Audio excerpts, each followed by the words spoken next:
Hello everybody and welcome back to the Overlap Breakdown channel. Today I am here to cover Youri Tielemans to Manchester United for £35 million. And honestly, when we walked in this morning, we were a bit like, what we're going to record this week, trying to plan everything, and then out of nowhere at 10 to 11, David Ornstein reports that Tielemans is in advanced talks to Manchester United. Now it looks like it's completely finalised, done, sealed. Manchester United have signed their second midfielder of the window. So we are going to break this one down today. We are going to go through everything technically, tactically, the way he fits into Manchester United.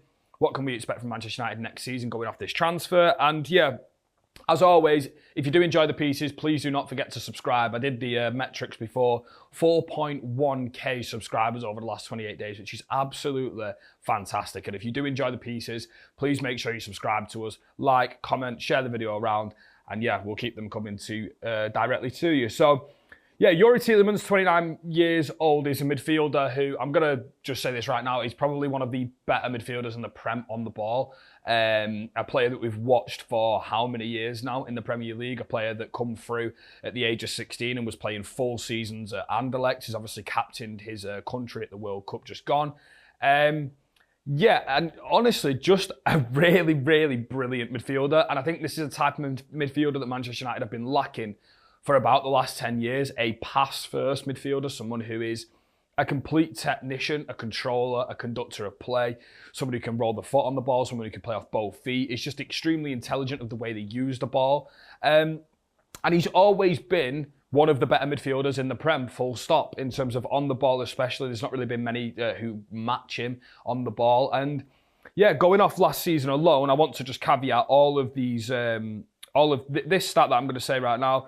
Midfielders per 90 in the Premier League for 25-26. His line-breaking passes, which is 8.9, which is behind Rodri, Elliot Anderson, Bruno Fernandes. So he's a very, very efficient passer, one that's a forward passer. I'm going to go talk about his technique in a bit. But he's not just a passing midfielder. He's a number 8. He's a player who can score a goal. Across the last 3 seasons for central and defensive midfielders in the Premier League, he's got 22 goals and assists with 17 assists in that time. Bruno Guimaraes, Ødegaard, Rice, Enzo Fernandez, Bernardo Silva, McAllister and Souček are the only players with more goals and assists across the last 3 seasons than Youri Tielemans. And one more graphic before we get into the main core of the analysis, which is Premier League 25-26 per 90 minutes, comparing Youri Tielemans to every single Manchester United midfielder, barring Bruno Fernandes, because his metrics are really skewed for the position he plays, plus Andrey Santos per 90. And we can see right here, out of these players, Youri Tielemans has got the most assists per 90, most chances created per 90. He has a really strong chances created from open play. Chances created from set plays is the most. Big chances created is the most. Successful passes in the final third, the most. Through balls, the most. Expected assists, the most. Defensive line-breaking passes, the most. Line-breaking passes in the final third, the most. So that gives you a pretty decent rundown of the players who play in his position and what makes him so brilliant is that ability on the ball. And I know it's really cliche to just say, oh, he's good on the ball. But when I say this, I mean when it comes to everything on the ball, he's brilliant. So I'm going to show you right now what I mean. Aston Villa do the very, very deep build-up of the 4-2. If you actually watch Aston Villa, they are one of the best and most efficient short distribution teams at bringing the ball out of the back. They refuse really to go long directly from Emi Martinez. Everything he's played around on the edge of the box like this, and sometimes to their own detriment. They can lose the ball quite a lot here, but it doesn't really get lost with Youri Tielemans. He's a player who can take the ball under loads of pressure. He can swivel out if he's got back pressure. He can receive on both feet when driving out of pressure. If the ball's coming from this side, he can then cut back and then go around him as he entices the pressure from one side. He's a really snappy passer. He's not someone who's wasteful on the ball. He's able to control, to dictate and conduct play in these areas. So you'll often see him play a lot of sideways, a lot of going back passes. But then he has this just unreal disguise just to sort of pull out a pass when he's not even facing the direction of the play, where this is where his vision and his spatial intelligence is just in a class of its own, in a class of the best midfielders in the Premier League, which means he can see runs that you don't even see on the screen. And I want to show you exactly what I mean by this. So on your screen right now, I'm going to show you this this example of a long-range pass towards runners. So in this example here, he's playing Nottingham Forest. We can see that same build-up as I was just explaining it on the board, 4-2. And before you know it, Nottingham Forest's line is actually creeped a little bit further up the pitch. Youri Tielemans smashes it, wonderful diag, great pace on it, goes in behind, and Aston Villa get a goal through Morgan Rogers in this exact scenario. So under immense pressure, he can conduct. When the pressure or when the play's worked more forward and you want to, push your team onto more advanced areas like this, and Youri Tielemans is just sitting in front like that on his own, ready to conduct, he's someone who can play in his own box, but when he's in this sort of middle third of the possession, this is where I thought Manchester United struggled the most under Michael Carrick last season, which was with Kobbie Mainoo sat in here with Casemiro somewhat bombing on, there wasn't really much pace of play. There wasn't large switches. Kobbie Mainoo's not really a progressive passer, someone who's going to fire the ball through the pitch. He's also not someone who's going to lift the ball over these like really large stretches of grass. But what Michael Carrick wanted to do a lot was use the runners and use runners in behind higher lines and attack bigger spaces. And this is what Youri Tielemans has done for years at Aston Villa. And he's made a trademark with this. The long range passing is phenomenal. His ability to pick apart a defence from deep. He can also shuffle the ball like this, work it across, good tempo on the ball, but the long switches to runners is absolutely exceptional. So again, another example on your screen, same exact thing. I mean, look how I've got the board set up and then look how this screenshot looks right here. 72 minutes, Aston Villa get the ball away at Southampton. He rolls his studs on the ball, he's receiving it off the centre half, and he plays another sweeping, right-footed, longer ball in behind. It's reached and it ends up being in a goal for Aston Villa, 1-0 through Ollie Watkins, I'm pretty sure. So these are the type of passes that you're going to see a lot from Youri Tielemans. These are the type of passes that when he's further up, he has the ability to play number 10. I watched a game where he played at the Etihad, where he played in front of Kamara and Amadou Onana, and he actually played as the number 10. In that number 10, he has unbelievable sort of press resistance. His hips are very, very fluid on the ball. I will go in to speak about a lot of some of his concerns towards the back end of the video. And one of them concerns is the out of possession, how much distance he can cover, how much he can run. It's really weird because when you get players like that, you also get the flip side of that where it's like they can't really turn the hips on the ball too well. Youri Tielemans, it can turn his hips 360 degrees. He is such a metronome, such like a wide cast midfielder. And I've got multiple examples to show you what I mean by this. This example here against Liverpool, Aston Villa are 1-0 up. Again, we'll talk about that short distribution. This is something where Manchester United did a lot under Michael Carrick last season. They always set up to go short, but the conviction through the centre wasn't quite there. He drops in, receives it, and he bounces Ryan Gravenberch off this. He's able to turn on the ball with just a little bit of space, less than a metre of space, turn on the ball, knock it past Ryan Gravenberch, and he has the confidence and oozes the quality to knock it past Gravenberch, who's one of the faster midfielders in the Premier League, and actually rides the contact and leaves Ryan Gravenberch on the floor. So this is the type of midfielder that I'm talking about. One thing I will say about Youri Tielemans is when it comes to his partner in crime in midfield, when it comes to the player who's sitting next to him, it's pretty distinct what that type of player is. Boubacar Kamara, Amadou Onana have very, very distinct profiles.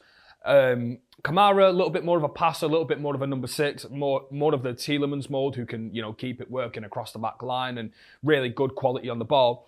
But Amadou Onana is a player who is, as we mentioned all the time, we mentioned it in Andrey Santos, in the Ederson piece, and now in this piece, the midfielder that Manchester United need to balance these two midfielders that they've signed out is someone who can break up play. And I don't doubt, I've said this online as well, Youri Tielemans can play with Kobbie Mainoo.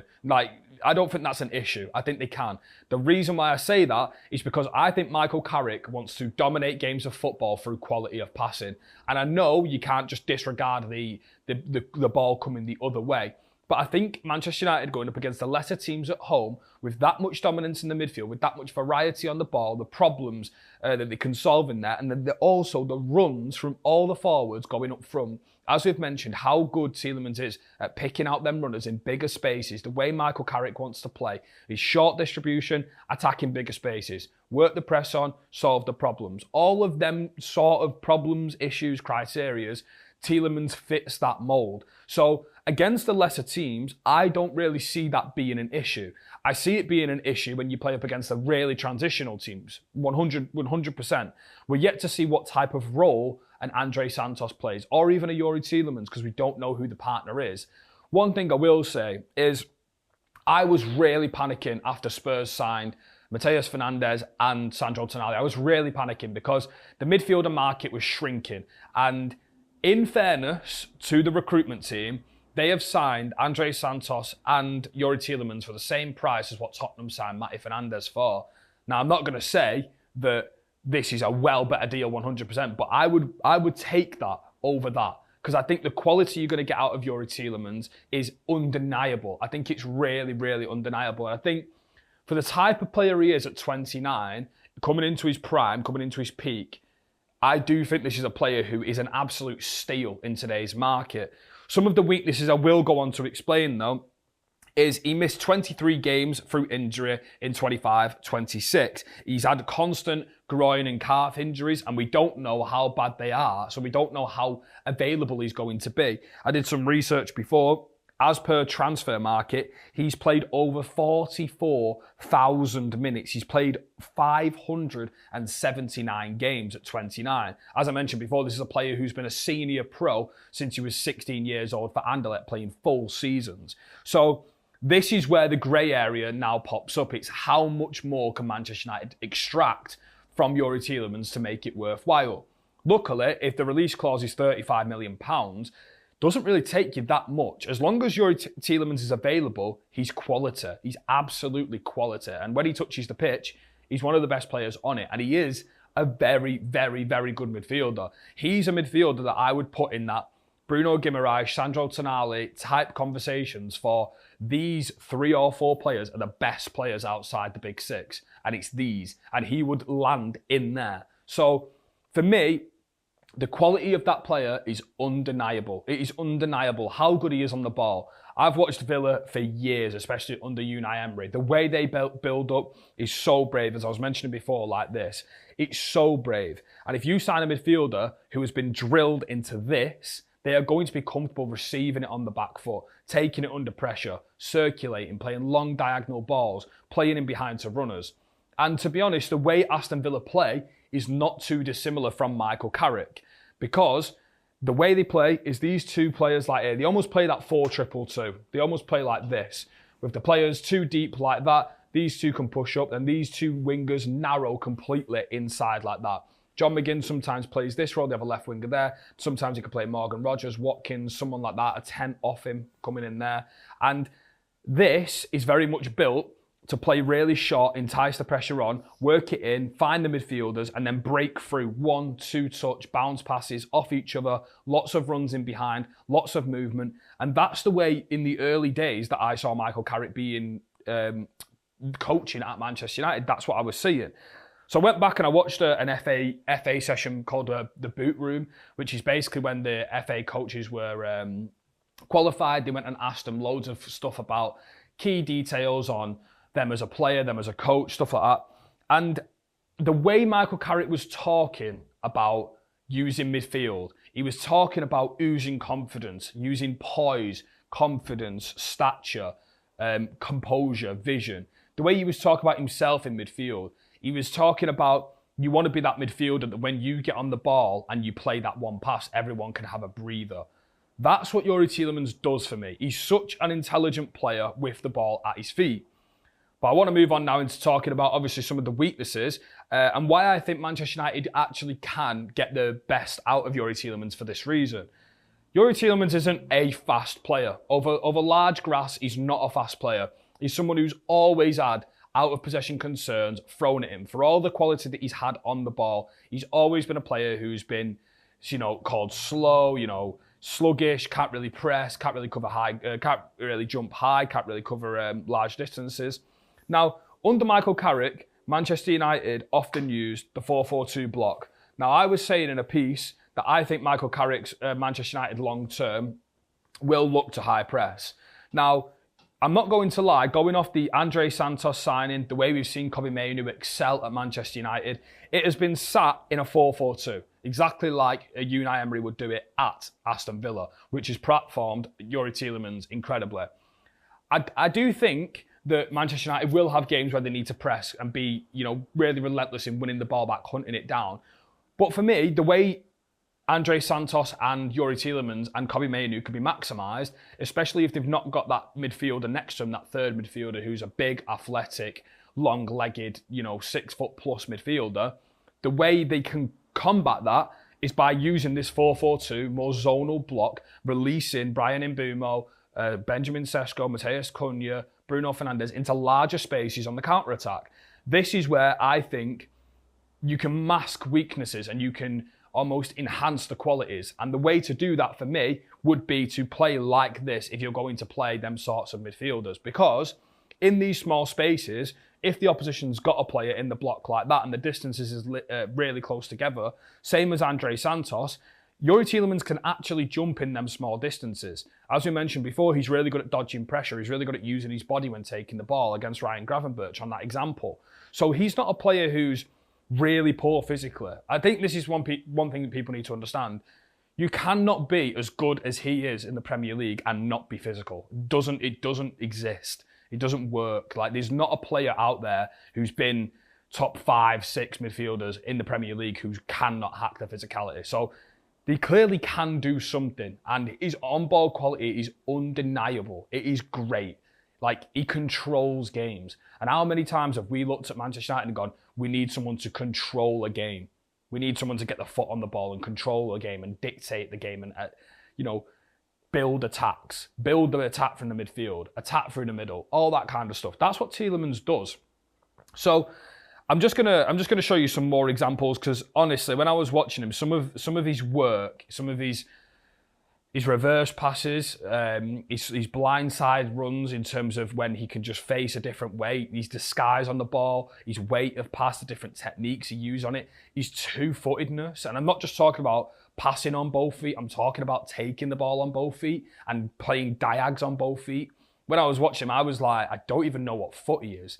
And he's just so calm on the ball and he just oozes so much confidence. And this defensive line splitter that I've got here against Everton, 30 minutes. Again, we were talking about that situation when United have got a team boxed in. United are trying to work them opposition's blocks, them stubborn blocks, them Everton blocks. And we can see it here. He gets the ball off his left back. He picks his head up. And I mean, look at this picture here on dead on 30 minutes, right, against Everton. There is no runs being made, but he's looking through the pitch. He's trying to scan, trying to find where he can pick out a runner. Evan Gesson makes that blindsided run across Mykolenko to come right from in.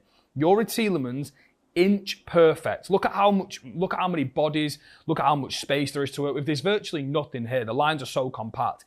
He lands the ball perfectly at Evan Gesson's feet. And Evan Gesson actually should finish this chance in the end. But this is a player who can break games and control games all in one. All in one. And that is why Manchester United should be really excited about this signing. He's a player that I'm really excited about. And yeah, I really like him. I really, really like him. And I think this is a player that, whilst I was saying it before, I think this is a player that Manchester United of old would have signed. I think this is a player that they've waited till he got to his peak.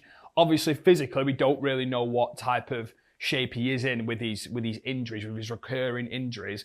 But this reminds me of cherry picking another team who is around about your level in the Premier League, making them weaker, taking one of their better players, the heartbeat really of their team in terms of the ball playing, taking that out, putting it in your team, getting better and making someone else weaker. And this signing should have come a long time ago. We probably should have signed him after the Leicester a couple of seasons there because he's still that same player. His quality was undeniable there. But yeah, he's a masterful player on the ball. Couple more examples. This is, again, weak-footed diag. So again, against Everton, takes the ball off the centre-half, shows him the space. Really nice scanning behind him. Opens up, he looks across his body. So again, we're talking about that 360 degrees. He's not someone who shuts off angles. He's not someone who has his body closed. Very open body. A lot of back foot taking of the ball. A lot of turning out. A lot of open up the pitch so we can see what we're looking at. takes it on his back foot, opens up completely to the other side of the pitch, and this time he's left-footed, same technique, whips it over to Lucas Digne, gets it there on the edge of the box, and it's actually a really good chance for Aston Villa to equalise in this game. So he opens up so many attacks for Villa. He just opens up so many attacks, and I think in the build-up, he's brilliant. In the midfield, possession, controlling the game, he's brilliant. And then around the opposition's box, he's brilliant. He's not someone who I would say is a pure number 6, someone who's not really going to get you a goal or assist. He is a goal-scoring number 8. He's just wicked on the ball. He's just wicked on the ball. I mean, I've got another example here, dropping the shoulder. We can see 2-1 up against Liverpool. He's again sat in that hole, the deepest midfielder. Works out to Digne, receives it inside to Digne. We're talking about that same thing again. Back foot, taking of the ball, open up the pitch. Left foot, back foot, takes it, rolls it, skips away from Alexis McAllister and breaks through Liverpool's shape and now starts to create another attack for Aston Villa.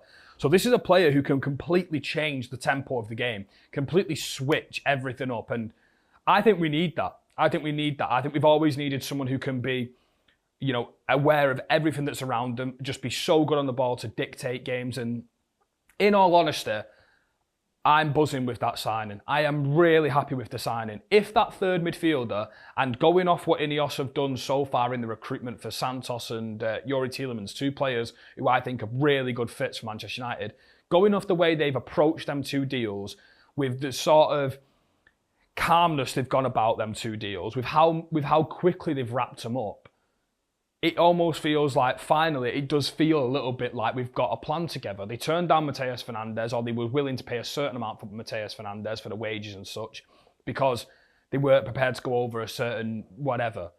With that third midfielder, with the way they've gone about these 2, I hope that third midfielder is done perfectly, because it would make or break this window, because the 2 players they've signed in isolation, in my opinion, are really good players.